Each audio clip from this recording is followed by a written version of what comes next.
1,555, and we are really burning midnight oil tonight.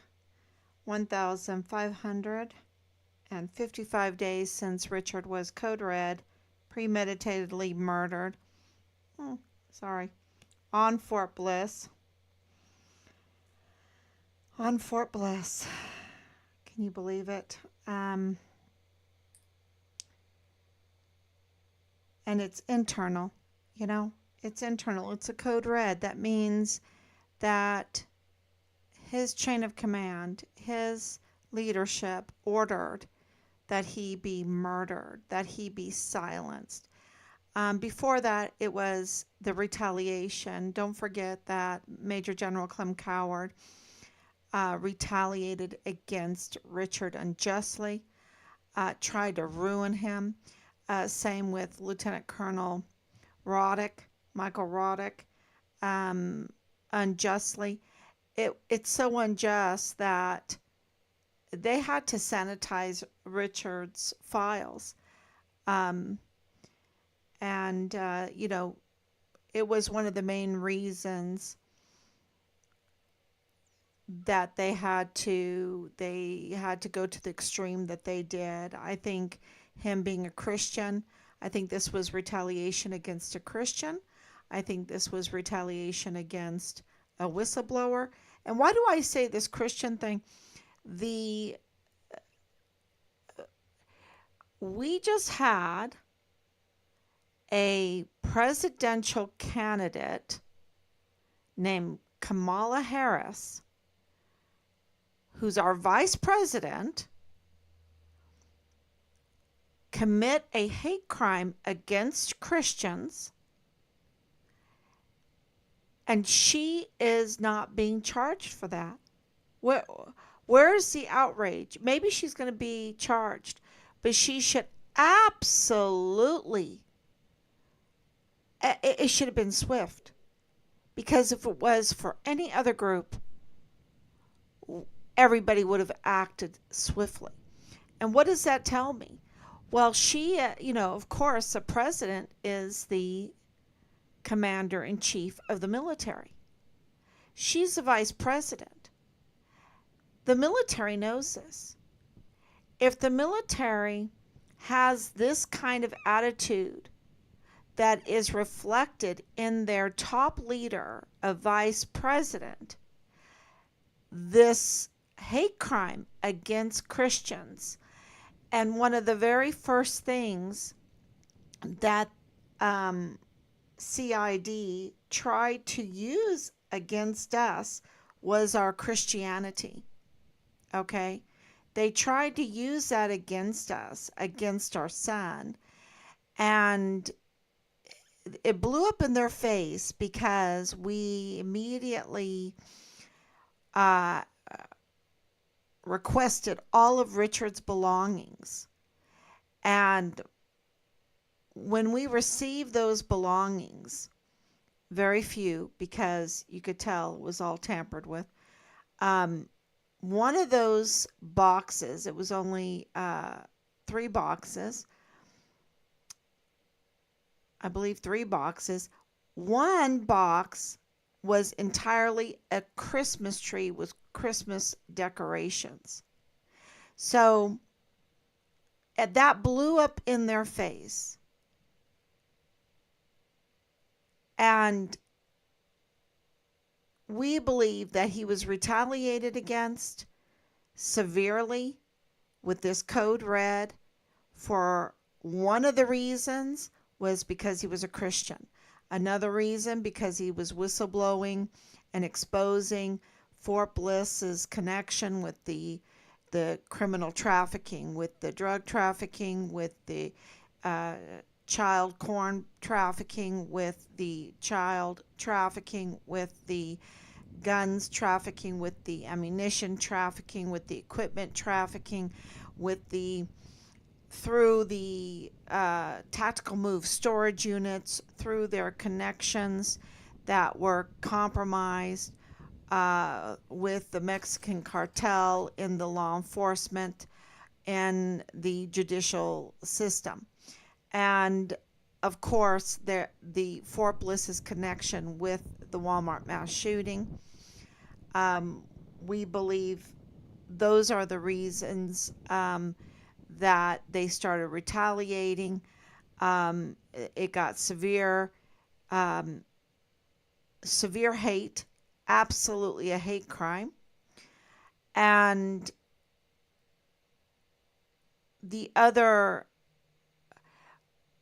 reasons were because Yvonne Rosales won her election on the 14th of July, 2020. That's very important because that was not supposed to happen. That was not supposed to happen. And being, El Paso is a very deep blue county. If you're a Democrat and you have won your vote, you are just guaranteed to win the vote in November. So when she won July 14th, 2020, it was a guarantee that she was going to be the next district attorney starting January of 2021. So that's when she took office. And that's really important because Richard, of course, was murdered in July of 2020, shortly after that. The other incident, it was a double whammy, and I should have done it in chronological order. But on July 9th, 2020, the retaliation that they had, I want to say orchestrated for against Richard, starting in January of 2020. So they started this really frame job orchestration to retaliate against him, to silence him, to discredit him in January of 2020. July 9th of 2020, that blew it up in their face. He was totally exonerated. July 9th of 2020. They had no legal grounds for what they had done to him from January to July, right? All the retaliation, which was continuous and severe, all of that retaliation, weaponizing their powers, weaponizing their tools that we have entrusted to these leaders, but they weaponized them against Richard, and they did it thinking that they could do it before there was ever a conviction. And it blew up in their face because Richard was exonerated. And, you have a lot of military hanging around seeing the results of the findings of any wrongdoings before they can proceed in using the tools for reprimand against soldiers. They need to find out, we have a presumption of innocence in this country. But yet, Richard's leadership gave him none of that. They gave him none of that. And when July 9th came up and he was totally exonerated, that was very bad for them. Because what were they going to do? Were they going to give Richard all of his rank back? Were they going to give him his pay back that they took away? Were they going to say, oh, I'm sorry for the 45 days of extra duty wearing full battle gear and a mask and calling you every name under the sun and everything like that? Were they going to say sorry? Oh, let me give you some restitution for that. Let us make up for that. No, that happened July 9th, 2020. Yvonne Rosales, who, remember, the prosecutor, the prosecutor won the election. It was an upset. She wasn't supposed to get it. She was not the man that was supposed to get it. Man being human, okay? That's what I mean by that. She was not the man that they had endorsed, that they had put the gold star on or whatever. No, this was an upset election, and that was a double whammy for them because now they were in total wrongdoing of severe and continuous retaliation, unlawful, continuous, severe retaliation against a soldier, abusing their power, abusing their tools, weaponizing the tools that we have given them for discipline in the military. And the violations against a whistleblower, because that was another reason. Richard had been whistleblowing. It was clear that he was in communication. We have it on file that he was in communication with CID, with FBI Houston, with the IG, with Washington, D.C., with 911, and with CPS, with Child Protective Services. And so he had been whistleblowing. And what were they going? They were in so much trouble when it came to a legitimate prosecutor. So if anybody wants to wonder, and to put things in timeline and to segue then into Joe and Sam in the Walmart case court debacle that's going on. Very expensive debacle.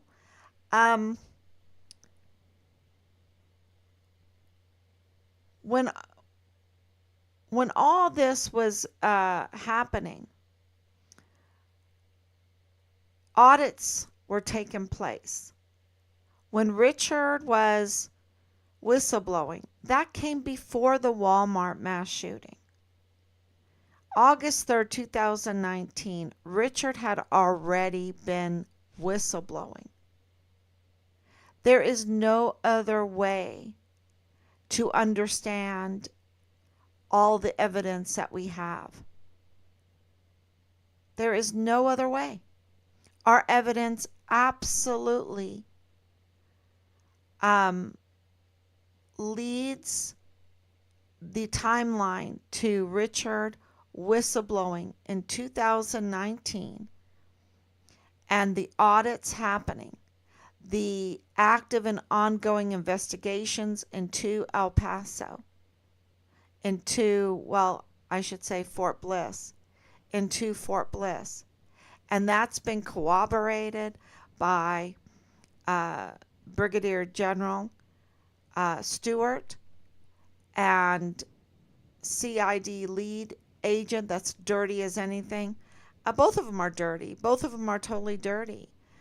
Brigadier General Stewart. But, just because they're dirty doesn't mean they're the sharpest tack. And they absolutely revealed to us that Fort Bliss was under scrutiny, under audit, which means active and ongoing investigations of the ongoings of Fort Bliss. And that was, now that we know that the leadership is compromised by the Mexican cartel, that the DA's office is compromised by the Mexican cartel, that the uh, medical, the chief medical examiner is compromised by the cartel, that the El Paso ISD is compromised by the cartel, that the Texas Rangers are compromised by the cartel, that the Department of State um, in Juarez, Mexico is compromised by the cartel. Now that we know that, and Nadal Bayim compromised by the cartel, which means the Army, because Nadal Bayim is the father-in-law of Lieutenant Colonel Bradford Bugado in the G3 of the 32nd ATCOM, compromised by the cartel, which was Richard's unit. Now that we know that, I'm going to tell you that Fort Bliss leadership, Matlock, right, General Matlock, he did not at all want an audit or active and ongoing investigations on Fort Bliss. They were compromised. And they act for personal gain. Clearly, they are not defending the Constitution of the United States. Clearly. Which means that all of our volunteer sons and daughters that are under their leadership are in danger. That means that our national security is in danger, because Fort Bliss, we know for a fact, that it was that Fort Bliss security was totally breached. And it's been breached. Which is absolutely national security threat, and a threat and a risk to all those volunteer sons and daughters. And now you understand why they allow continuous drunkenness in the barracks. 14-year-old girls being pimped out, living in the barracks, that happened to be the stepdaughter of a security guard, that they were bringing in girls during the COVID lockdown for the parties. Lots of them. And I don't know if they asked how old they were. They did not want audits and active and ongoing investigations in their mess. And therefore, we believe that the Walmart mass shooting was orchestrated to be a diversion from and stop and we even believe that COVID was also a big diversion from the active and ongoing investigations on Fort Bliss. And why is that such a big deal? And why are we so bold to say that? Because just the drug trafficking is $80 billion a year. We're talking about very big money. And I didn't even mention the organ trafficking. I didn't even mention the fraud, waste, and abuse with the VA Pueblo veterans benefits, veterans disability benefits, fraud, waste, and abuse that we have reported and filed on. This is really very serious claims. And it's big money. And it absolutely shows the motive that they would orchestrate the Walmart mass shooting, which leads us to the hearing yesterday, and reporting on that hearing yesterday, and now getting a a little bit of more information about what happened, thinking about it, still thinking about it. But what really came out of all of this is, thank you, Anicia, for coming on. I see you. Thank you so much. Was that Joe Spencer admitted to being lawless. He admitted to committing crimes, and that Judge Sam Medrano also admitted to committing crimes. They both committed to those crimes. And we want to stress that what they were admitting to and what is being reported today is these backdoor deals, these back room deals. I should say back room deals that they were making to stop the Walmart mass shooting case from moving forward, to stop Patrick Crusius from having a mental health evaluation, to stop Patrick Crusius's the mental evaluation from being revealed. They sealed it. They sealed it. They sealed these backroom deals. And the other thing that people need to know, there's so much here. There's so much, but we've got to focus on what is really such huge violations that absolutely require that Judge Medrano is removed from the case. I would say that they would be put in handcuffs. And it is very telling today in the picture that I posted that Luis Rene Diaz, who is the chief of staff for the district attorney's office under the usurper, Bill Hicks, that they were there at this hearing, of course, that he was there, and he was all jolly shaking hands with Bob Moore. And I'll tell you, Bob Moore, Luis Rene Diaz, who is compromised with the Mexican cartel, and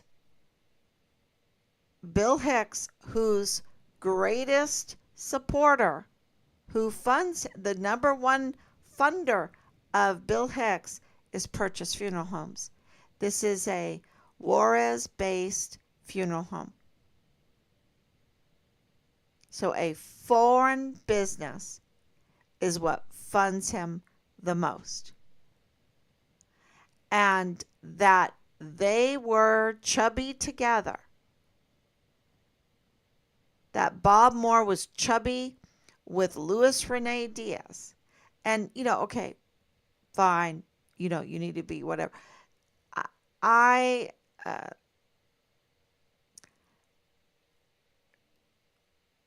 There are lines that have to be drawn. When you're talking about the human trafficking, drug trafficking, when those lives, you've got, 325 to 500,000 unaccompanied missing children that are mostly dead. And you have major deaths from fentanyl. And you have major fraud, waste, and abuse. And you have somebody that has been arrested for extortion, being chief of staff in an office for a usurper. I think that Bob Moore being neutral needs to be neutral a different way. Of course, he's not neutral, and we know he's not neutral because he hasn't responded to us, our 15 plus times of attempted, or more, way more, the communications with him. So or filings, whatever to get his attention. He ran from our cease and desist. Maybe we should have had someone there to hand him the cease and desist. Um, so it is really, um, I think, serious business. I want to say jaw dropping or whatever. But, this is far beyond that. We need to actually do something. We can't just be shocked. We can't just cry. We can't just run and hide. We have to actually do something. And, you know, the likes of these characters, look at these characters. They are the ones, they are the ones that are usurping. They are the ones that are connected to such big criminal networks.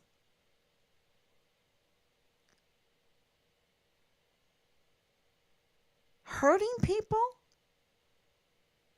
And they're stopping the Walmart mass shooting from going forward. And Bill Hicks and Luis Rene Diaz, they're hitting hard on Joe Spencer. Um, and they wouldn't be, but because we have submitted numerous reports, we've filed numerous reports. Um, I think we have impacted that they now are having to point out the backroom deals, the millions and millions of dollars for what? To make some look, millions of dollars for Patrick Crusius. Crusius was living in a very, very posh apartment in San Antonio. They had no reason to want to pull off his crime in El Paso if he lives in San Antonio. Okay? Um, he went and ate before it. Look at him. Look at him. He has autism. He has a severe mental health condition. They prevented him from getting a mental health evaluation in these back room deals. And then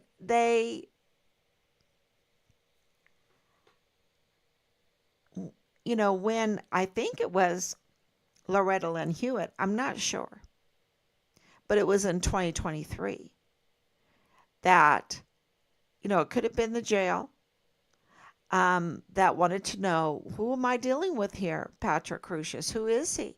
I need to know his mental health because he looks emotionless. The being a teacher, we, aged hyperactivity. Um, you'd have these boys that were just rambunctious, and then they would say, this is me. I'm not. This is my opinion now, and they're rambunctious. They're boys. Um, and then, oh, they're too hyper. They got to get tested for hyperactivity, and let's put them on medication. And you would see them on medication, and this is what it looks like to me. Just emotionless, just gutted. Now, he's not like, it looks like he has floppy arms. It looks like he doesn't have the energy to lift up his arms. Of course, he's weighted down by the chains, which are so illegal. So illegal. The federal jurisdiction and the state jurisdiction are totally two different jurisdictions. If he was convicted in the federal jurisdiction, that is separate. That is totally separate from the state jurisdiction. I think it's like double jeopardy, but whatever. The law The law says they're two very separate, distinct jurisdictions, and that the state has the right to try him. Okay. The Texas Constitution allows for the presumption of innocence. You don't tamper with the jury pool and tamper with the community and the jury pool by parading Patrick Crusius around in jail clothing, jail shoes, chains around his entire skinny little stick body. Sorry, he looks like he's being starved.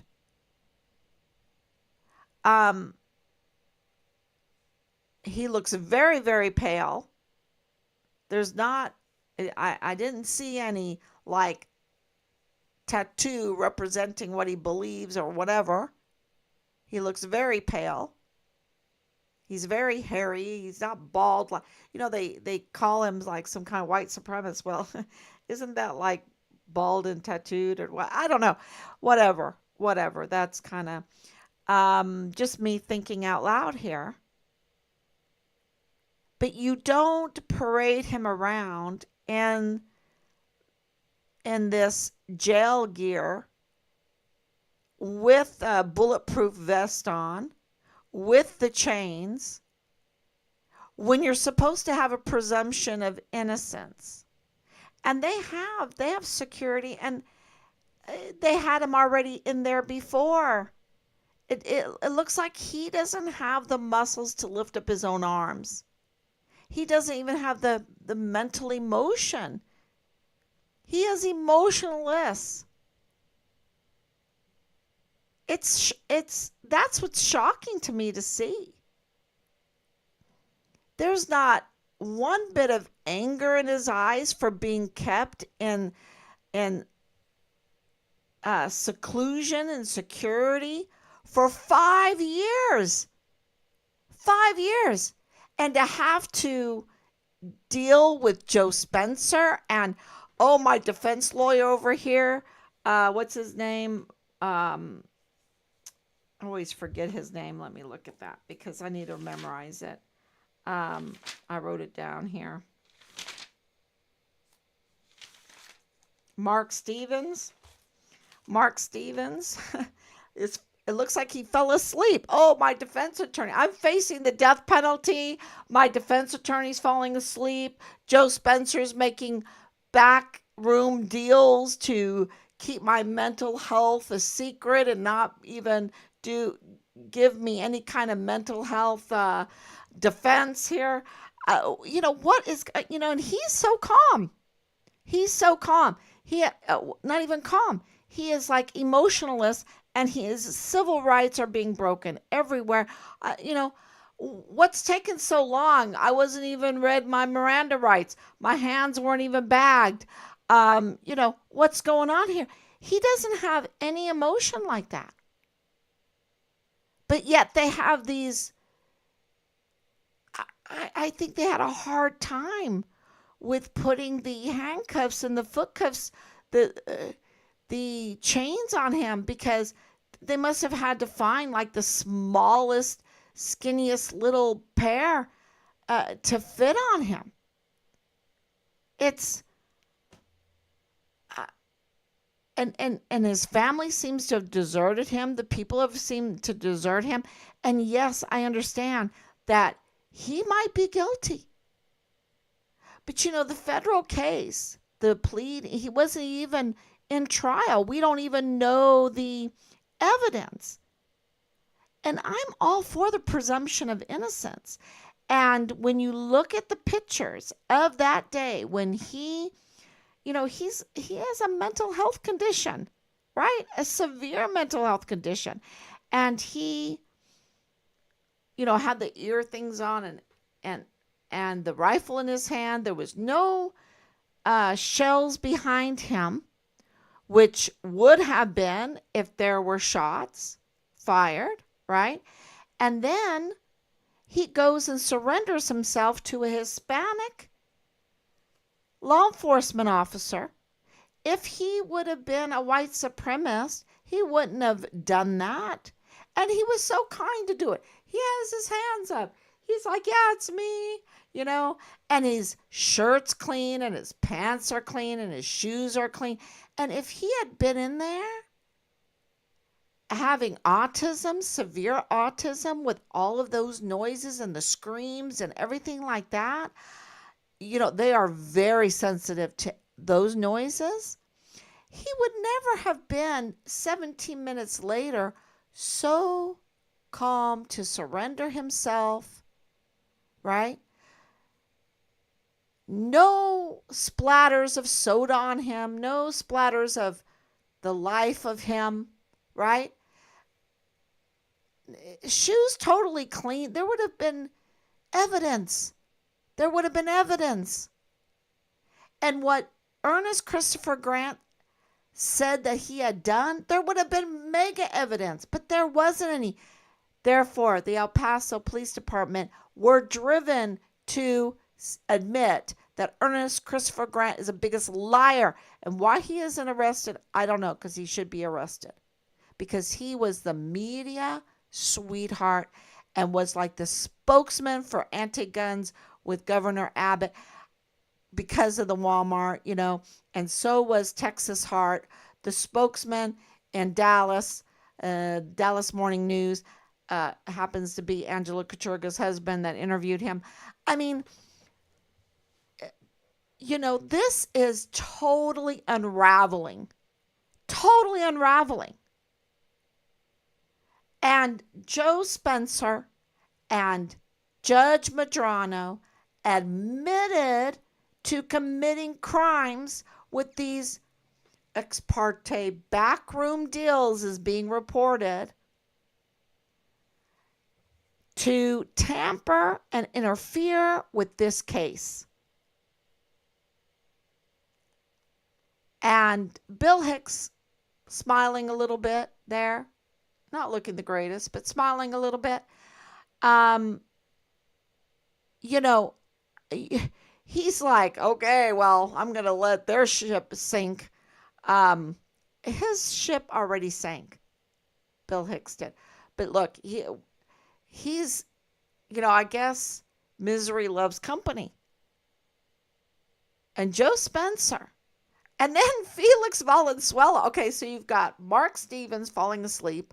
Felix Valenzuela broke the gag order. And Joe Spencer admits to committing crimes with the judge of the case. I mean, and parading Patrick Crusius,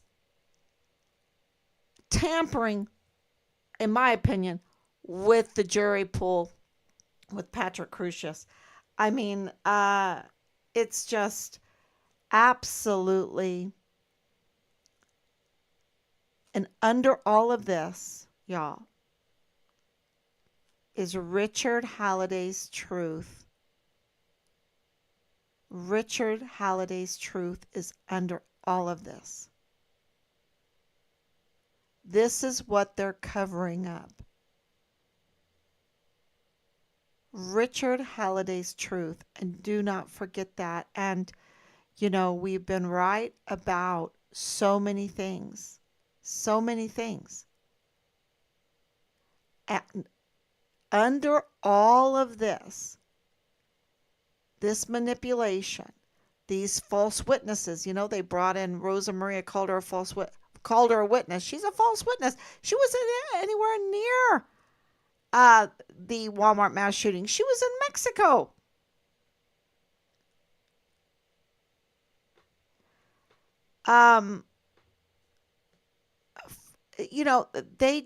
They tampered with evidence, submitted false evidence.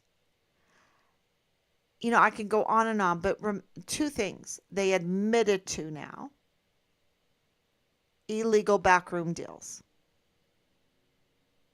They admitted to illegal backroom deals in order to delay and tamper with the very defense of Patrick Crusius by his defense attorney. And Judge Medrano okayed, allowed the millions of dollars to be paid out to this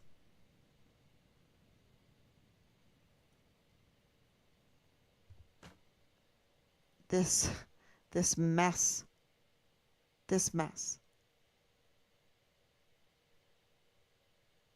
for years and years and years and years and years. He's the one that approved the millions of dollars.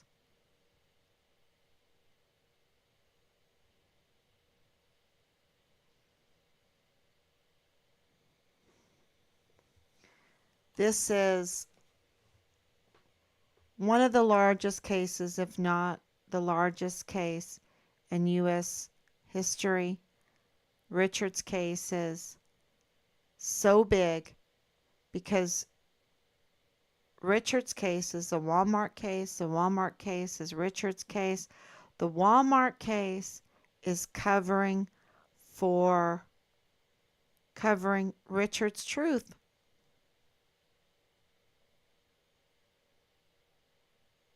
Richard is under this.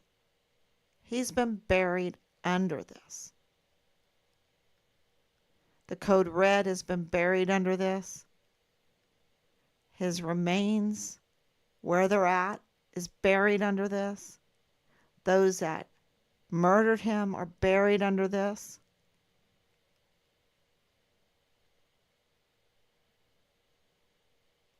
And it's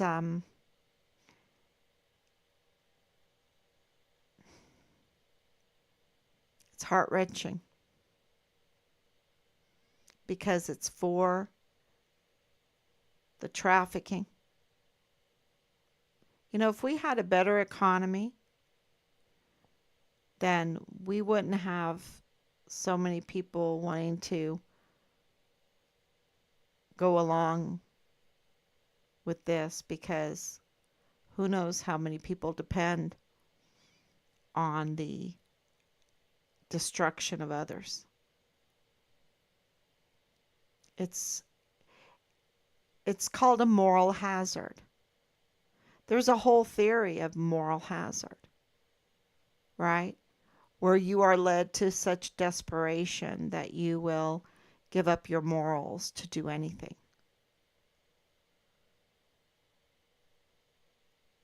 And this has absolutely been a moral hazard.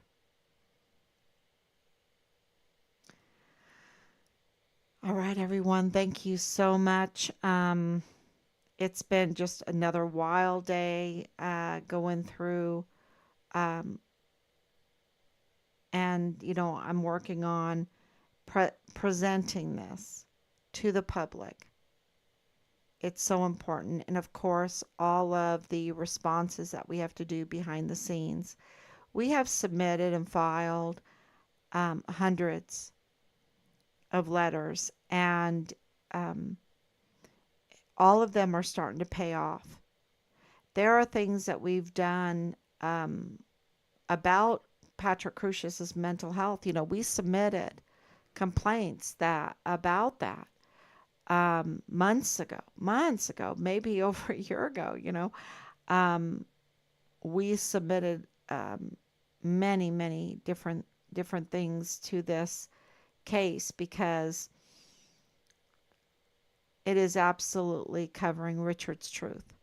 And all of that is starting to pay off, because with Joe Spencer admitting that Patrick Crusius has autism, and it's severe, because it was reported that his neighbors say that when he was 3 years old, he was banging his head on the sidewalk, and they said it like that was a normal thing. And I know when I, for a short time, took care of autistic children, they have to wear helmets. We had to, many of them, when they're severe, they have to wear helmets because they will bang their head. And we had to take cotton and wrap their arms and hands because they would bite their arms and hands. It's a very difficult condition, and it takes a lot of care. Um, and it was very right of the jail or Loretta Lynn Hewitt to request a mental health evaluation for Patrick Crusius so that they would absolutely know what they were dealing with. This schizo, oh, other condition, I wrote it down too, that he was supposed to have. Schizoaffective. Um, I don't know a lot about that. I've just read about it, but I do know about autism, and you need to know. You need to know what, if you're taking care of a person, what they have. And for Joe Spencer to deny the jailer, to deny the who was in charge of taking care of him in prison. And you have this big attitude, like, oh, let him be buried underneath the jailhouse or whatever. Wait a minute. No, that's not how our system works. Our system is humane. And yes, we have the death penalty. And let me tell you, there's a lot of people in this case that are facing the death penalty. And for very, very egregious crimes. But they need to be given the chance to plead their case, because we don't know everything. And Patrick Crusius needs a chance to plead his case. And for years, people didn't even know he was autistic. That was a crime, because his family, his neighbors absolutely knew that he was autistic, severely autistic. And he needs a chance to plead his case. That's why he surrendered himself, so he could be at least treated humanely. And that means that whoever is treating him needs to know what they're dealing with. And Joe Spencer is a total criminal. A total criminal, lousy. With him as a defense lawyer, who needs an enemy? I mean, it's like, my goodness, you don't want your client that's making you millions and millions of taxpayers' money, because, Patrick Crusius, he's from wealth. What paperwork? I believe that there's been a crime committed about filling out paperwork for Patrick Crusius in order to get federal and state funding for millions and millions of dollars. And that's why we've submitted open records, because this is taxpayers' money. This is our money. It's federal money. So it's state money, it's Texans' money, and it's federal money too. It's a double doozer. And what paperwork?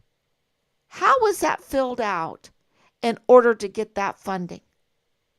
And they're not giving it to us. Why? Why? We have the right to it. This is not a tyranny. This is not, this is a democracy, a republic, right? We have transparency. We have open records requests, laws. 10 days. 10 days. Where is it? Where is it?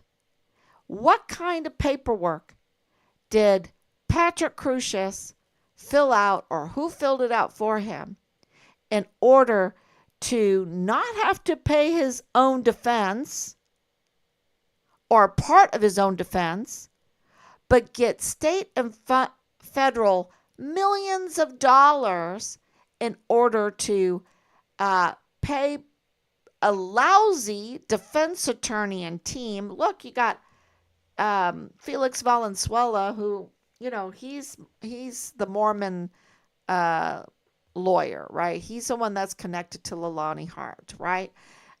Because Leilani Hart's Mormon, they go to their Mormon lawyers. Um, this is a big connection. And he just broke the gag order. He just broke the gag order for the defense team. And Mark Stevens was sleeping. It looked like he was sleeping. Maybe he was concentrating. I don't know, just closing his eyes. But let me tell you, his client is facing the death penalty. Apparently, he's not afraid that Patrick Crusius would lean over and bite him or something. He was so relaxed. He was so relaxed and even could close his eyes, right? So, yeah, there's so many violations here. I could probably go all night long because think about this. You have 23 people that are dead. Their families have been waiting for over 5 years. You have 23 that were injured. They and their families have been waiting for over 5 years. They have done such an injustice to the community, to the 23 victims' families, to the 23 injured families. They're victims also. All of these are victims. And what's going on? Nobody wants to do their job? Nobody cares about the victims? And and what do I mean by that? Caring about the victims. Making sure that all the I's are dotted, all the T's are crossed. Making sure you follow the law in a mass shooting case, right? In a mass shooting in a mass shooting case, mass murder case, that you follow the law so that you can determine who the shooters are. And now Austin is telling us that there is absolutely indication that Patrick Crusius did not act alone. Thank you. Thank you. We're going to be right again. And, who are at large walking around that did this crime? Right? You need to follow the law in order to get justice. Proper justice. That's why we have the law. That's why we have these steps that we take so that the innocent aren't wrongly convicted and that the blame goes to the rightful perpetrators. And the evidence being brought to trial would lead to that. How many trials on TV did you see where they thought it was so-and-so and then it was so-and-so and then all of a sudden evidence shows these are the perpetrators. This is why we need a trial. Let's bring out the evidence. Let's hear from the witnesses. Let's hear from the victims. Let's see the forensics. Let's hear from the medical examiner's office. Let's see it. Let's hear it. And we could come to the truth. And guess what? You know where that truth would be? It would be Richard Halliday's truth. That's where it will lead. So, thank you so much. And I think that would also bring peace and justice to the victims and their families. It would for us. Thank you so much. God bless you. And I will be back tomorrow, God willing. Bye-bye.